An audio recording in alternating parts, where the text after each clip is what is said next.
palabra allí en casa. Amén. Jonás capítulo 1, vamos a leer el versículo 17. Dice así: pero Jehová tenía preparado un gran pez que tragase a Jonás, y estuvo Jonás en el vientre del pez 3 días y 3 noches. Amén y amén. Vamos a orar, que Dios nos bendiga a través de la exposición de su palabra. Amado Dios que estás en el cielo, te damos gracias por la oportunidad, por el privilegio que tú nos brindas, que tú nos concedes de estar ante tu presencia, adorándote, alabando, exaltándote y dándote gloria, Señor. Gracias por tu fidelidad, gracias por los privilegios que nos brindas, Señor, de reunirnos para alabar, reunirnos para adorar y para engrandecer tu nombre y tu misericordia, Señor. Gracias porque hasta aquí tú nos has bendecido, tú nos has saciado con tu amor, con tu gracia, con tu verdad, Señor, porque hasta aquí has sido bueno para con nuestra vida, Señor. Padre, mira todos los que estamos aquí, bendícenos, Dios, bendícenos más y más. Los que están a la distancia, Señor, bendícenos de manera especial, y que podamos entender la premura, Dios, de lo que tú necesitas en medio de nosotros. Habla nuestro corazón, habla nuestra vida, para así mismo poder transmitir esta palabra que trae vida, que trae gozo y que trae bendición, en el nombre de Jesús de Nazaret. Amén, Señor, y amén. Puede tomar su lugar, mi amado hermano, por favor. Y vamos a hablar en esta noche bajo el tema: Dios necesita una iglesia obediente. Dios necesita una iglesia obediente. Cuando hablamos, mi hermano, acerca de la obediencia que Dios pide para cada uno de nosotros, es, mi hermano, entender que la obediencia va más allá que sacrificios, que los sacrificios que usted y yo hagamos, esos sacrificios son buenos, son agradables al Señor, pero ciertamente el Señor nos dice que es mejor el obedecer que aún los sacrificios. Mucho, mi hermano, nos gusta los sacrificios, nos gusta el ayunar, el orar, nos gusta el a veces trasnocharnos, el a veces madrugar, pasar a veces horas, tiempos de oración, de rodillas, de la manera que lo queramos hacer. Pero antes de todas estas cosas, mi hermano, Dios quiere obediencia en sus hijos. Jonás, mi hermano, creyó que podía estar lejos de la presencia de Dios. Él creyó, mi hermano, que podía distanciarse, mi hermano, con tomar un barco que lo llevara a un rumbo, a un sentido contrario, donde Dios lo había enviado.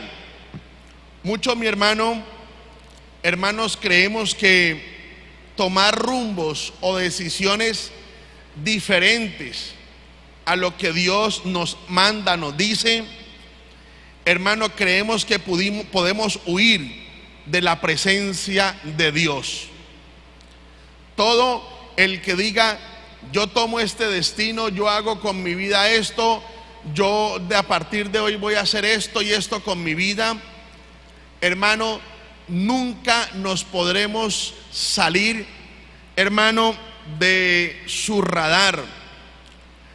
Siempre vamos a estar, hermano, equivocados.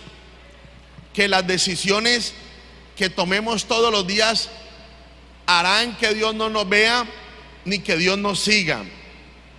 No importa dónde huyamos, dónde nos escondamos, no importa la ciudad, el país, el barrio donde vayamos, queriéndonos alejar de un propósito o de una voluntad de Dios, siempre su presencia nos alcanzará. ¿Cuántos lo creen?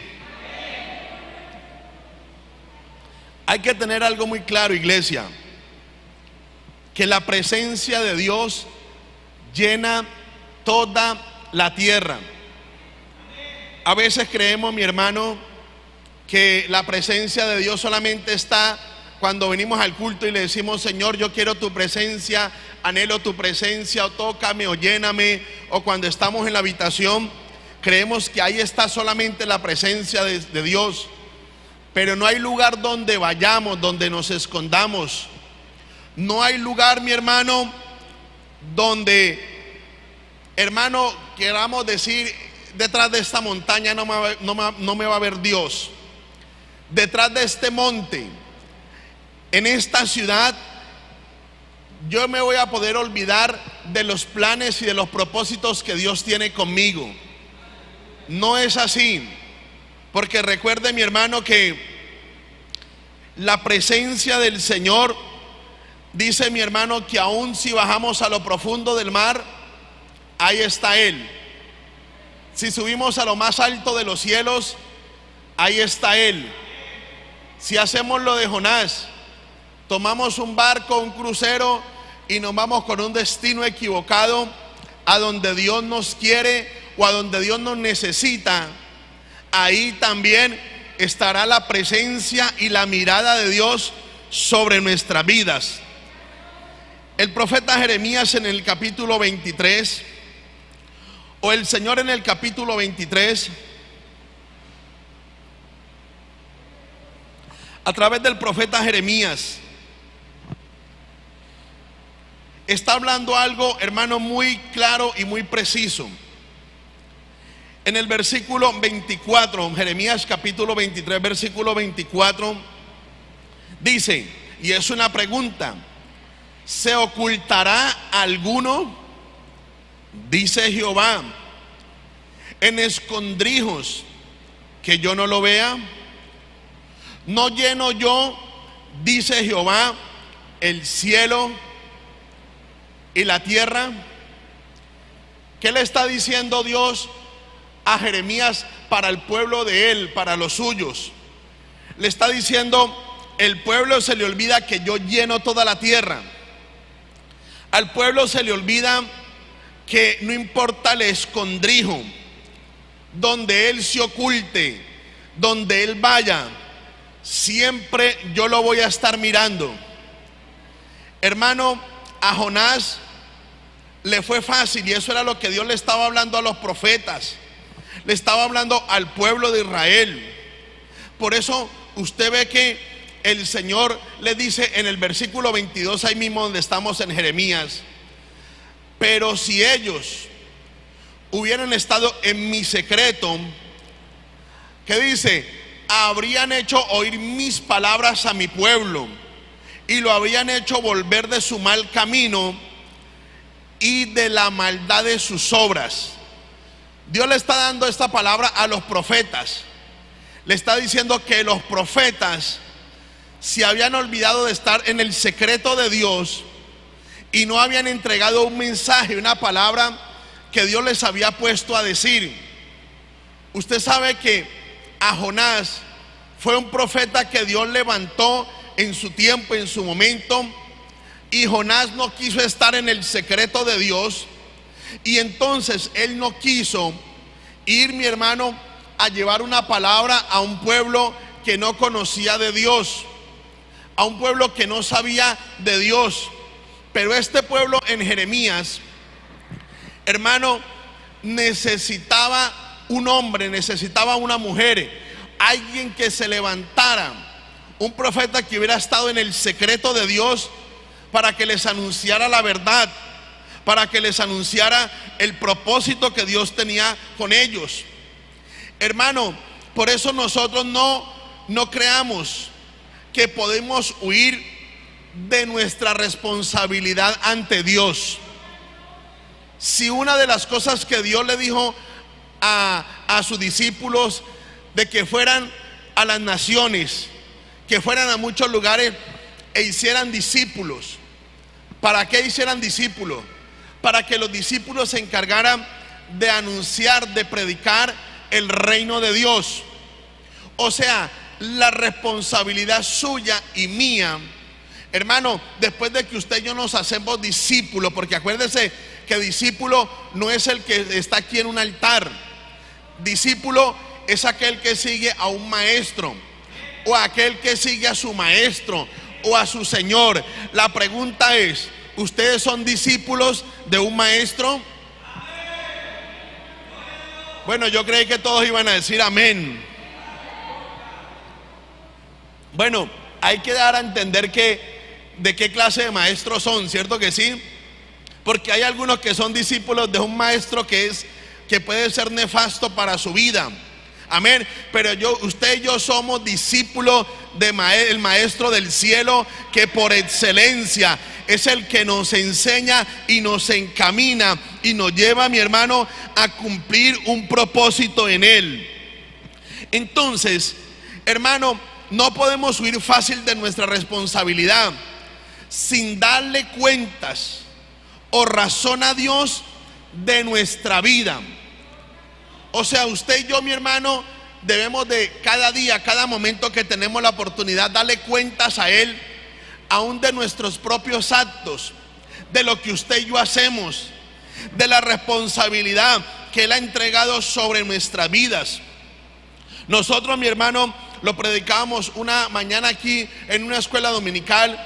Todos recuerdan cuando predicamos acerca de este gran pastor, de este gran hombre de Dios que fue Noé. Que cuántos se le convirtieron a Noé. ¿Cuántos dice la palabra? ¿Sí recuerdan esa enseñanza? Que Noé predicó 120 años y ¿cuántos se le convirtieron?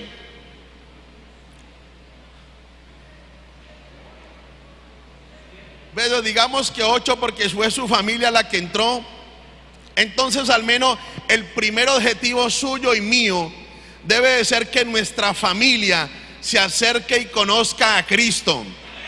Y decíamos, si en este tiempo tuviéramos al pastor Noé aquí al frente, predicando 120 años y no se le convirtiera ninguno, ¿qué diría usted y yo? No tiene ministerio uno, ¿cierto que sí? Ese pastor es un fracasado. Ese pastor no tiene llamamiento de Dios. A ese pastor, mejor dicho, no tiene nada de Dios. Bueno, tantas cosas diríamos. 120 años y no se le convirtió ni uno. Solamente su familia. Por eso, hermano y hermana, el primer propósito por el cual Dios nos tiene en este lugar, número 1, es que seamos testigos en nuestra familia del poder de Dios. Que sus hijos, que nuestros hijos, nuestra familia vean en nosotros un reflejo de Dios. Amén, mi hermano. Que su familia vean que en usted y en mí está el Señor. Que quizás no seamos hombres, mi hermano, que hagamos descender ni estrellas ni luceros a la tierra, pero que ellos vean que en usted y en mí hay una persona, un hombre que teme a Dios y que es obediente a su principio y a su palabra. Aleluya. Porque a veces por eso queremos cuestionar los ministerios. ¿Por qué es bueno un ministerio? No porque hace milagros. ¿Por qué es bueno un ministerio? No porque se convirtieron muchas personas. Entonces el ministerio de Noé, ¿cómo era? Ahí le queda a mi hermano para que usted lo anote esas cosas y le pregunte al de arriba cuando llegue a la presencia del Señor. El ministerio de Noé, eficaz, un hombre de Dios, un hombre obediente, un hombre de fe. Y eso es lo que se refleja en usted y en mí, la obediencia y la fe por encima de cualquier cosa. Noé, Dios lo manda a construir un barco, lo manda a construir un arca, un barco, hermano, y le dice porque va a llover. Noé ni siquiera había tenido la experiencia de ver llover. Nunca había llovido. Él no tenía esa experiencia. Él no la sabía. Pero él, ¿qué hizo? Obedecer. Él le creyó a Dios y empezó a trabajar. Hermano, fue tan preciso que Dios le dijo: mire, tome estas y estas y estas medidas. Él empezó a hacer todo dependiendo a la medida de lo que Dios le había dado. Obediencia y fe. No necesitó más. Amén. Porque ya después lo que iba a suceder, ya después se encargó el Señor de que lloviera. Entonces, mi hermano, por eso hoy la iglesia representa un prototipo de Jonás para predicarle al perdido y llevar un mensaje de arrepentimiento y de oportunidad. ¿Qué es un mensaje de arrepentimiento? Es que todos nos volvamos a Dios. Es que el perdido o el que está en mi casa lejos de Dios se arrepienta y se vuelva a Dios. Ese es el mensaje que usted y yo debemos de tener de Cristo. Un mensaje de arrepentimiento. Y segundo, que nuestro Dios es un Dios de oportunidades. Y que Dios, al escuchar su palabra, nos da una oportunidad más. Una oportunidad más. ¿Sabe que en el cielo está escrito cuántas oportunidades usted y yo hemos tenido de arreglar nuestra vida con Dios? Eso está escrito en el cielo. Cuando estemos, mi hermano, frente a Dios, el Señor nos va a decir: yo le di oportunidades, le di una iglesia, le di pastores, le di un lugar donde congregarse, les di una familia, les coloqué quien les predicara la palabra. Todo eso va a estar en el reino de los cielos, hermano, o a favor o en contra de nosotros. ¿Es así o no es así? ¿Usted lo cree, iglesia? Recuerde que la palabra del Señor dice que Él hoy es nuestro abogado y mañana va a ser nuestro juez. Mañana Él estará como juez. Entonces, si usted tiene hoy un buen abogado, aprovechémoslo para que le digamos ante el Padre: Padre, denos una oportunidad de ser fiel, denos la oportunidad de que nuestra alma, de que nuestra familia no se pierda. Dele la oportunidad a mis hijos, a mi familia y a mi hogar. Aleluya. Esta semana tuvimos la oportunidad de estar con mi madre y el hermano David también, creo, estaba por ahí con nosotros en un culto, en una funeraria. Y por eso, cuando usted y yo vivimos por fe, hay cosas que así usted y yo no la veamos, pero estemos confiados y seguros que Dios las va a hacer. Así no lo veamos hoy, estemos confiados y seguros que Dios va a hacer una obra en una persona. Estábamos ahí en la funeral, cantamos unas alabanzas, leímos la palabra, hablamos algo ahí en Los Olivos, una enseñanza, o hablamos ahí de la palabra. Cuando terminamos, una de las personas que estaba ahí dijo: antes de que mi esposa entrara a la UCI y fuera entubada, yo le hice una promesa a ella, que si ella salía, o que si aún no salía de ahí, de este estado, yo me iba a arrepentir. Yo iba a entregar mi vida a Cristo. ¿Una oportunidad o no es una oportunidad? Entonces, aún estando el cuerpo ahí, la persona se acercó al cuerpo y dijo: yo quiero cumplir la promesa ante Dios y ya tarde ante este cuerpo. Duro, ¿cierto que sí? Porque él esperaba o guardaba la ilusión de hacer esa promesa de fe con ella. Pero bueno, no alcanzó a hacerla con ella, lo hizo ante su familia y ante nosotros como testigos que estábamos ahí. Le hicimos repetir la oración y dijo: a partir de ahora, pues tomo la decisión de vivir para el Señor y que Dios me ayude. Pero que, hermano, ¿qué decimos? Este hombre, Dios le dio también la oportunidad de salir prácticamente de la muerte. Quizás Dios le dio unos días más para que no fuera él el que se fuera, sino ella la que se fuera primero, para este hombre tomar una decisión a favor de su propia vida. Hermano, y por eso hay cosas, hay momentos donde Dios lo único que presenta son oportunidades para que usted y yo volvamos, nos convirtamos de nuestros pecados, de nuestros malos caminos y nos volvamos a Dios. Ahora, lo que hay que entender es cuántas oportunidades ya nos ha dado Dios. ¿Será que es la última? ¿Será que nos quedan 2 o 3? Entonces, mi hermano, cuando entendemos que la iglesia necesita predicar de un arrepentimiento, de oportunidad que Dios ha dado a la humanidad, hermano, es donde entendemos lo que Dios se propone hacer en hogares y en familia. Mire, en el Antiguo Testamento, el único profeta que Dios le permitió ir a predicar a los gentiles fue a Jonás. Todos los otros profetas que se levantaron en Israel, se levantaron para profetizar a Israel, a reyes, al mismo pueblo. Ningún otro profeta más se levantó para predicarle a los gentiles. El único predicador en el Antiguo Testamento de los gentiles fue Jonás. Tremendo, ¿cierto que sí? Porque aún Nínive, siendo tan mala y siendo tan perversa, y la maldad era al extremo, aún siempre Dios en su misericordia tiene oportunidad para alguien más.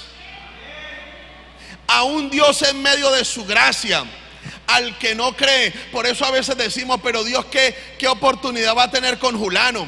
¿Qué oportunidad va a tener con Julana? Pero mire, tantas veces que le ha hablado a Julano y ha rechazado esto. No se preocupe cuántas veces lo rechace. No se preocupe quién es ese hijo, esa hija, esa familia. Él es el Dios que trabaja en el corazón. Él es el Dios que trabaja en el corazón más difícil. Lo que pasa es que a veces usted y yo queremos limitar a Dios en su manera de actuar. Hermano, a veces hay una iglesia que está como Eutico, sentado en un lugar correcto, pero mirando al lugar incorrecto. La iglesia está en el lugar correcto, oyendo la palabra, llenándose de fe, de confianza, de tantas cosas. Pero a veces, mi hermano, la mirada, el enfoque de nuestra vida no la tenemos en el lugar correcto. Amén. A veces estamos mirando más hacia nuestras necesidades, hacia nuestros deseos.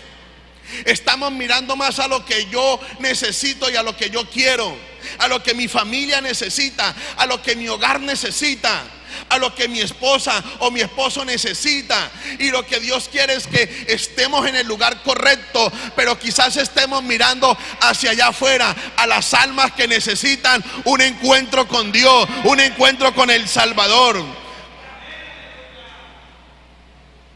Ahora, hay que también revisar nuestra vida y entender qué tempestades Dios ha tenido que levantar a nuestro lado por nuestras propias desobediencias. Hay momentos donde Dios levanta tempestades, hermano, y creemos que las tempestades que se levantan a nuestro lado le echamos la culpa al diablo, le echamos la culpa al enemigo, le echamos la culpa al gobierno, al Estado, a los que están en la montaña, a los que están en los campos, a los que están en la ciudad. Le echamos la culpa al uno y el otro y al otro de las tempestades que se levantan en medio de nosotros. Y a veces esas tempestades, ¿sabe quiénes las hemos provocado? Es el obediente, usted y yo. O perdóneme, digo, el desobediente, quizás sea usted o sea yo. Porque usted se da cuenta, iglesia, que hubo una tempestad que se levantó en medio de un mar, no por los desobedientes. Hubo una tempestad que se levantó por un desobediente principal o por el profeta. Porque estoy hablando de dos desobedientes, o bueno, o unos que no tenían el conocimiento. Porque ahí dice, mi hermano, que habían hombres que adoraban otros dioses, que servían otros dioses. Hermano, hombres que estaban acostumbrados a viajar de lado a lado. ¿Y sabe qué pasaba? Que dicen algunos historiadores que cuando venían esas tormentas, muchos de ellos, hermano, adoraban y invocaban a sus dioses. La palabra también lo dice. Ellos empezaron a ¿qué? A orar, a adorar, a pedir la dirección a sus dioses. Pero sabe, mi hermano, que la tormenta no era por esos pecadores.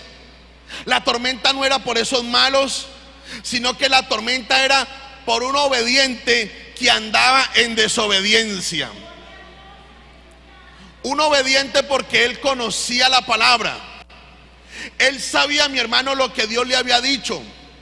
Él puede ser que en otros momentos haya obedecido, porque usted ve más adelante un relato, él dice: porque es que yo conozco, yo sabía, Señor, que tú haces volver el corazón del hombre, que usted perdona.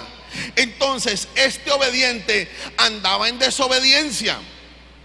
Ahora la pregunta es: ¿será que hay muchos obedientes dentro de la iglesia andando en desobediencia? Habrá muchos conocedores de la palabra que Dios los ha colocado en un altar a cantar, a otros a predicar, a otros a estar en las calles, que Dios ha puesto una y otra cosa y hermano, ha querido que seamos instrumentos de bendición, y esos obedientes están en desobediencia. Hermano, por eso tengamos cuidado con las tormentas que usted y yo hacemos levantar. Hermanos, tengamos cuidado que usted y yo no provoquemos a Dios a que Dios levante tempestades en medio de su casa, en medio de su hogar, en medio de su familia. Que Dios levante tempestades en su trabajo, en su negocio, en su empresa donde usted reside. ¿Sabe para qué? Para que usted entienda el llamado que Dios le está haciendo.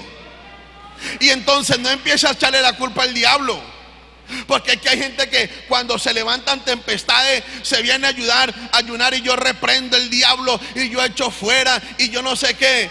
Y el Señor nos dice: el problema no está con el de afuera, el problema no está con aquel, el problema es con usted, o el problema es conmigo. La tempestad, lo que se está moviendo al medio de su casa, alrededor, es para que nos despertemos, para que no estemos más dormidos, para que no estemos más en el sillón de la tranquilidad, de la confianza, sino que aprendamos, mi hermano, al medio de las situaciones difíciles, así sean difíciles, a obedecer lo que nos han puesto a obedecer.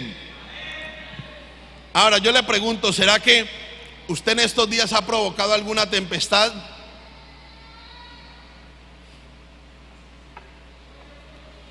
Lo más tremendo. Ahora, otra de las cosas difíciles es que se levanten tempestades. ¿Y sabe qué es lo más duro? Que nos vayamos antes a dormir en vez de poner el pecho a la situación. Estos hombres, mi hermano, empezaron a botar las cosas. Dice el versículo 5: y los marineros tuvieron miedo. Oiga lo que dice: y cada uno, Jonás 1, volvamos nuevamente a Jonás.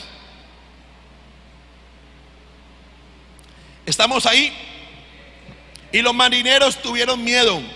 Oiga lo que dice: y cada uno, que dice, clamaba a su Dios, y echaron a armar que los enseres que había en la nave para descargarla de ellos. Pero Jonás había bajado al interior de la nave, y ¿qué dice? Y se había echado a dormir. Hermano, a veces viendo nosotros tempestades, el problema es que todavía nos dormimos espiritualmente. No hacemos un alto en el camino. Hermano, cuando usted y yo nos damos cuenta que antes estábamos quizás en nuestra barca tranquilos. ¿Cuántos quizás, hermano, antes de la pandemia estaban seguros del negocio, seguros de la empresa, seguros del estudio que estaban realizando? ¿Cuánta gente decía: yo me voy a preparar en la universidad, voy a hacer esto y esto y lo otro? Y resulta que vino una tempestad a la tierra, y hubo gente que dijo: uy, eso no vale la pena ahorita estudiar tal cosa.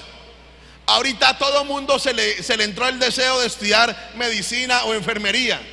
¿Cierto que sí? Porque dicen: eso es lo único que en un momento no para. Y gente que estudiaba una cosa y lo otra dice: ¿para qué? Hay gente con miedo y con temor: ¿para qué sigo estudiando esto, preparándome en esto?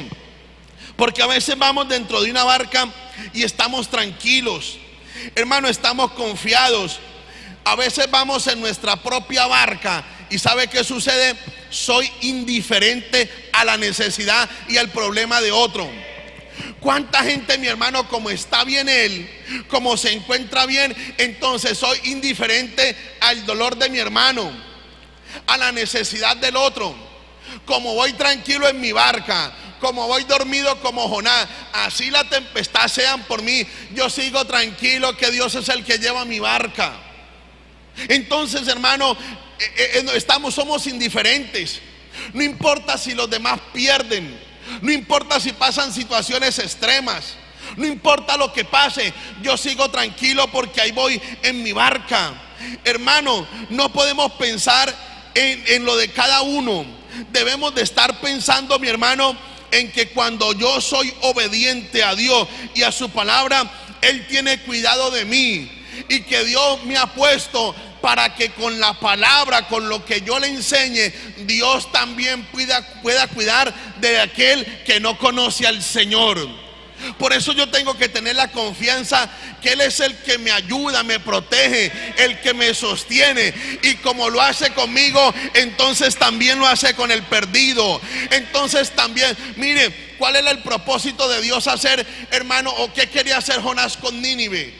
Dios, hermano, con Nínive. ¿Y para qué levantó a Jonás? Sencillamente para salvar a una ciudad que era una ciudad grande en extremo, a 3 días de camino. Usted se imagina la dimensión de ciudad, 3 días de camino. Y Dios preparó a Jonás ¿para qué? Hermano, para que fuera a salvar a esa gente. Porque ya Dios le había hablado a Jonás que lo iba a guardar, que él iba a estar con él. Él estaba seguro. Pero ¿sabe qué Dios quería? Era por eso salvar a una humanidad perdida. Hermano, pero Jonás estaba pensando en él. Jonás estaba pensando en él.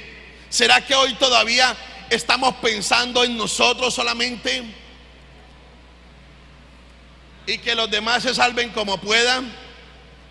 A veces ni siquiera les lanzamos un flotador a alguien, mi hermano. Por eso debemos de revisar. Mire, hermano, es tan tremendo. Y mire lo que dice el versículo 8. Lea el versículo 8, por favor. Entonces le dijeron ellos: decláranos ahora por qué nos ha venido este mal. Mire lo que le dicen: ¿qué oficio tienes? ¿Y de dónde vienes? ¿Cuál es tu tierra? ¿Y de qué pueblo eres? Si mira las preguntas que le están haciendo tan tremendas a Jonás. Ahora díganos, decláranos ahora por qué nos ha venido este mal. ¿Sabe que ellos se dan cuenta que esa tormenta, por eso, no era por culpa de ellos, sino era por culpa del hombre de Dios, del profeta de Dios? Y por eso le dice: díganos por qué nos ha venido este mal, declárenoslo ahora. Entonces le dicen: ¿qué oficio tienes? ¿De dónde vienes? Le están diciendo: pero ¿cuál es tu tierra? ¿De qué pueblo eres? Hermano, cuando este hombre ya se había encerrado, ahí lo dice en el versículo 9, y él le respondió: yo soy hebreo. Oiga, y lo que dice: y temo a Jehová. Oiga, y temo a Jehová, Dios de los cielos, que hizo el mar y la tierra. Mire lo que él está diciendo: oiga, yo temo a Jehová. Él tenía temor, pero era desobediente. Si yo le pregunto a muchos de los que estamos aquí, los que están a través de las redes sociales, es más, muchos de los que están ahí en la calle: ¿usted tiene temor de Dios? No, claro, yo tengo temor de Dios. Somos temerosos de Dios. Ay, la gente dice: hay algo en mi corazón que, ay, que mejor dicho, pero están viviendo en desobediencia. Hay gente con temor de Dios, pero en desobediencia. Amén. Gente cristiana, gente que aún puede ser profetas de Dios, predicadores de la palabra con cierto temor de Dios, pero desobedientes, que no están haciendo lo que Dios les ha puesto a hacer y les ha mandado a hacer. Usted encuentra a veces en la iglesia personas así, Yo los he encontrado por allá en otro lugar lejos, aquí no, pero en otro lugar hemos tenido la oportunidad de ver gente así, con temor de Dios, pero desobedientes. Y a veces la iglesia, mi hermano, no nos llena de personas así. Con venir a cantar, con venir a adorar, hermano, a veces mantener quizás una vida ahí a medias hacemos ciertas cosas, pero ya cuando me toca obedecer, no, eso no es conmigo. No, pero yo tengo temor porque vengo a culto. Porque usted se da cuenta de la respuesta de este hombre. Él les dijo: yo soy hebreo. O sea, le está diciendo de qué tierra es. Temo a Jehová, Dios de los cielos, que hizo el mar y la tierra. Oiga lo que dice: cuando ellos oyeron estas palabras, ¿qué dice, mi hermano? Aquellos hombres temieron sobremanera y le dijeron: ¿por qué nos ha hecho esto? Porque ellos sabían que huía de la presencia de Jehová, pues él se los había declarado. Oiga lo que le están diciendo: Jonás, ¿por qué nos hizo esto? Ahora, puede ser que alguna calamidad que esté pasando en nuestra casa, ¿será que nuestros hijos nos dicen: papá, ¿por qué nos hizo esto? O mamá, ¿por qué hizo esto? ¿O será que hay gente allá afuera que nos tenga que decir: oiga, eso es culpa de la iglesia porque la iglesia no ha dejado de orar, porque la iglesia ha dejado de interceder? Si nosotros, mi hermano, miramos nuestra obediencia en Dios, en hacer lo que tenemos que hacer, ¿será que hemos sido suficientemente obedientes? Hermano, ellos le dicen: no, el problema es usted. Ellos tuvieron y le dicen: ¿por qué? ¿Por qué huyes de la presencia de Dios? Y esa es la pregunta, hermano: ¿por qué huimos de la presencia de Dios? Por eso le decía al principio, él creyó que con sacar plata, ir y comprar un tiquete y tomar un rumbo distinto para lo que Dios le había puesto a hacer, él creyó que se había salido de la soberanía de Dios. Y no es así. No es así.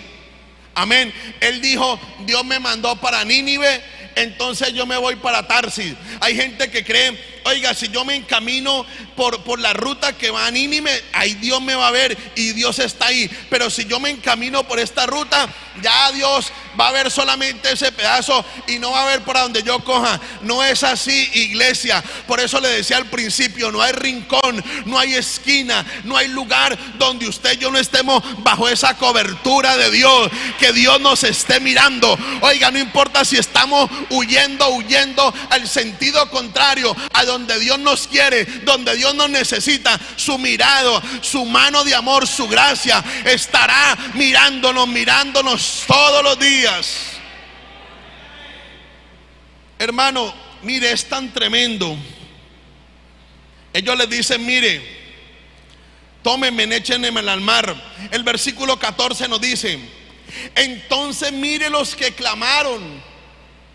Entonces clamaron a Jehová, dijeron: te rogamos ahora, Jehová, que no perezcamos nosotros por la vida de este hombre. ¿Quiénes levantaron su voz al cielo? Los que hoy llamamos impíos, los que hoy decimos los incrédulos. ¿Cierto que el versículo 14 lo dice? Entonces ni siquiera Jonás clamó. Hermano, Jonás ni siquiera le dijo: Dios mío, perdóname y guarda a estos hombres que nada tienen que ver con esta tormenta. ¿Quiénes fueron los que clamaron? Los que estaban, hermano, ya en apuros. Ellos entendieron que el Dios que había levantado la tormenta era ese mismo Dios que podía aquietar tormentas. Escúcheme esto, iglesia. Ellos comprendieron que el Dios que había enfurecido el mar, había enfurecido el viento, era el Dios que lo podía, hermano, aquietar. Hay gente que allá afuera sabe que si la iglesia de hoy nos levantáramos con poder, nos levantáramos con autoridad, nos levantáramos con unción, la gente allá afuera, que si la iglesia de hoy, hermano, no se doblegara más ante tantas cosas, dejáramos tantas cosas entre nosotros y nos uniéramos a clamar, a pedirle al Señor. Oiga, la gente allá afuera sabe que en este lugar pasarían cosas poderosas. El cielo se estremecería, las tormentas se aquietarían, muchas cosas pasarían diferentes diferente si el cristiano, si el hombre de Dios, si el profeta, si la profeta de Dios hablara en el nombre del Señor.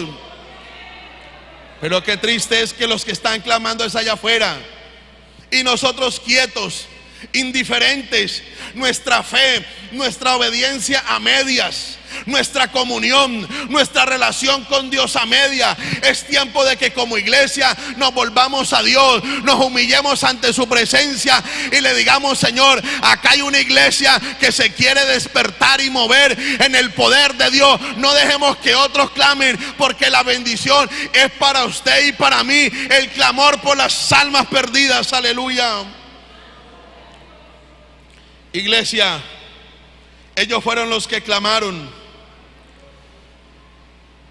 Qué tremendo es que aún estos estuvieron clamando por la vida del desobediente.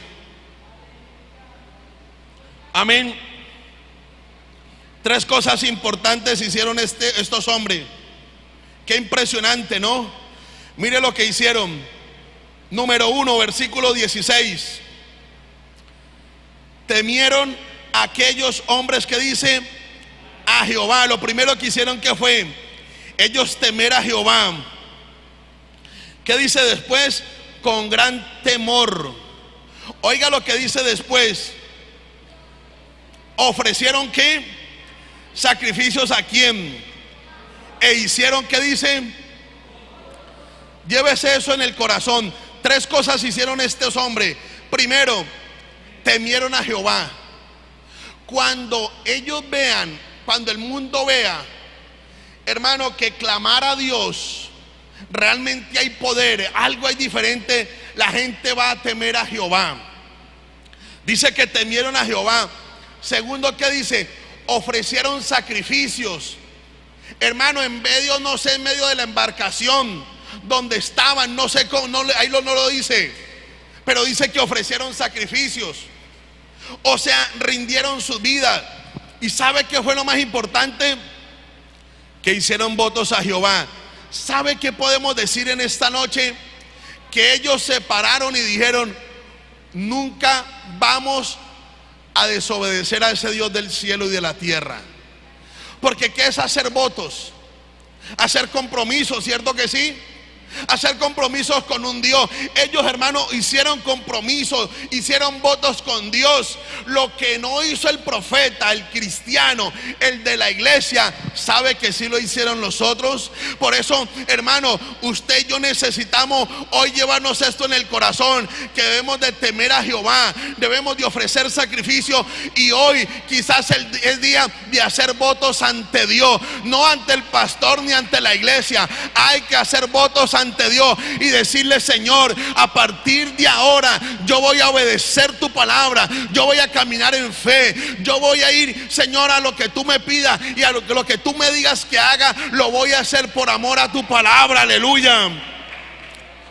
Hermano, mientras Jonás estuvo en la barca no clamó, se dedicó, hermano, la tempestad no lo llevó a clamar. Por eso hay personas que ni las tempestades los despiertan. Hermano, lo único, ¿sabe cuándo fue este hombre cuando vino a clamar? Cuando vino a estar encerrado. Cuando vino a estar 3 días encerrado, fue que se acordó que había un Dios en el cielo. Tremendo. En la tempestad no oró. En los momentos difíciles no clamó. ¿Sabe cuándo vino a clamar? Cuando estaba encerrado. ¿Esto nos suena algo parecido?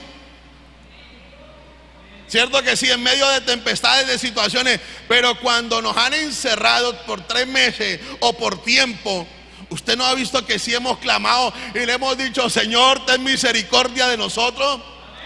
No lo hicimos de más. Amén. No nos conectábamos más quizás cuando estábamos en tiempos de encierro. No clamamos más de nuestra casa cuando estábamos encerrados. Mire lo que dice, mi hermano, el capítulo 1, el capítulo 2, el versículo 3. O desde el versículo 2. Dice, capítulo 2, versículo 2. Y dijo: invoqué en mi angustia a Jehová y él me oyó. ¿Qué dice? Desde el seno del Seol clamé y mi voz oíste. Me echaste a lo profundo, en medio de los mares, y me rodeó la corriente y todas tus ondas y tus olas pasaron sobre mí. Entonces dije: desechado soy de delante de tus ojos, mas aún veré que tu santo templo. Oiga, muchos clamaban y decían: Señor, ¿cuándo nos permite reunirnos en el templo? En este encierro, ay Señor, a mí me gustaban más los cultos presenciales, yo amaba más los cultos presenciales. Yo me demoré un poquito en abrir más la iglesia allí de manera presencial, y la gente decía: pastor, yo voy a ir a una iglesia donde ya esté abierto porque yo quiero los cultos presenciales. Y a veces lo cogían a uno como que: bueno, que se vaya, porque ¿qué más hacemos todavía? Y hermano, uno pues que se vaya, pero resulta que cuando abrimos de manera presencial, entonces los que más pedían y los que más decían, resulta que casi ni volvieron a la iglesia, porque la comunión no está solamente en la presencialidad, la comunión está aquí, pero también en nuestra casa, en el rincón. Nuestra comunión está con Dios en la casa, en lo virtual, en este lugar donde yo anhele y desee. Ahí es cuando hablo con el Señor. Eso es lo que dijo Jonás. Oiga, el Señor me botó a lo profundo del mar, me botó por desobediente, fui desechado delante de los ojos. Pero ¿qué dice? Oiga, pero mi confianza y mi esperanza es que un día voy a ver el templo donde nos congregábamos, voy a ver el templo. Oiga, esas oraciones que salen de lo profundo del corazón. Pero ya cuando realmente no nos queda más alternativa, coloquémonos de pie ante la presencia del Señor. Y levante sus manos a la presencia del Señor. Levante sus manos, cierre sus ojos y abra el oído a lo que le voy a decir. Siga hablando. La pregunta es: siga y adorando y hablando al Señor. Una vez hermano, la pregunta es: ¿cuánta gente con temor de Dios sigue en desobediencia? ¿Cuántos llamados obedientes andan en desobediencia hoy? ¿Cuánta gente que en medio de nosotros tenían talentos, ministerios? Gente que en medio de nosotros, mi hermano, pudieron ser grandes, jóvenes, líderes, profetas, ministros de altar grandes, pero con cierto llamado temor de Dios, pero en desobediencia. Hoy usted y yo, iglesia, necesitamos entender y comprender que nuestra obediencia, su obediencia, mi obediencia, nos llevará a cumplir el propósito de Dios. No es por la cantidad de ayunos, de sacrificios, de oraciones que hagamos. Es por la obediencia. Y la obediencia nos llevará, hermano, a mantener un sacrificio. Porque ciertamente la obediencia lo llevaba a Jonás a ir 3 días de camino, predique y predique y predique. Pero la desobediencia lo llevó a las profundidades del mar. La desobediencia lo llevó a desenfocarse de un propósito. ¿Cuántas tempestades Dios va a tener que levantar cerca de tu casa, de tu familia? ¿Cuántas tempestades Dios va a levantar en tu empresa o en el lugar donde trabajas? Estás en esa empresa, en ese lugar. No es solamente para que pienses en tu bienestar, en lo que tienes, en lo que puedes recibir. Estás en esta empresa, en ese lugar, es porque Dios te necesita para que hables de Él, para que muchos se vuelvan al camino recto, para que le hables al corazón del rey. Oiga, fue tan tremendo que estos marineros, hermanos, todos se volvieron a Dios. Hicieron voto. Cuando Jonás se paró a predicar a Nínive, el rey hizo que toda la ciudad entrara en ayuno. Porque cuando te paras a predicar delante del jefe de alguno, no importa lo pecador. ¿Cuánta gente dice: no, yo dejo que siga con el pecado, que siga como quiera? Hermano, cuando Jonás se paró a predicar, a hablar de Dios con autoridad, hermano, aún el rey de Nínive, malo, perverso que era, pecador, se volvió a Dios. Todos se volvieron a Dios. Hermano, quizás cuántas tormentas Dios tiene que hacer en medio de nuestra ciudad, de nuestra familia, para que nos volvamos a Él, para que seamos instrumentos para Él de bendición, para que su nombre lo exaltemos. Padre, mira cada corazón en esta noche, cada hermano, cada hermana, cada joven que hoy quiere vivir en obediencia para ti. Dios, hay jóvenes, hay personas que les has entregado dones, talentos, les has entregado palabra, unción, gracia, Dios, pero están en desobediencia, están en desobediencia, están en desobediencia, Dios. Ayúdalos, por favor, ayúdalos para que vuelvan a encaminar la mirada en ti, para que sus pasos vuelvan a hacer lo que tú le habías puesto a hacer. Antes de que se levanten tempestades más fuertes, Dios, ayúdanos, ayúdanos como iglesia, ayúdanos como pueblo a orar, a clamar, a interceder, a tener comunión en tu presencia. Ayúdanos, Señor, ayúdanos a ser fieles, ayúdanos a vivir para ti, ayúdanos, Señor, de manera especial y de manera poderosa. Te lo pedimos en el nombre de Jesús. Te lo pedimos en el nombre de Jesús y te damos muchas gracias. Amén, Señor. Y amén. Dele un aplauso al Señor, mi hermano, y a su palabra.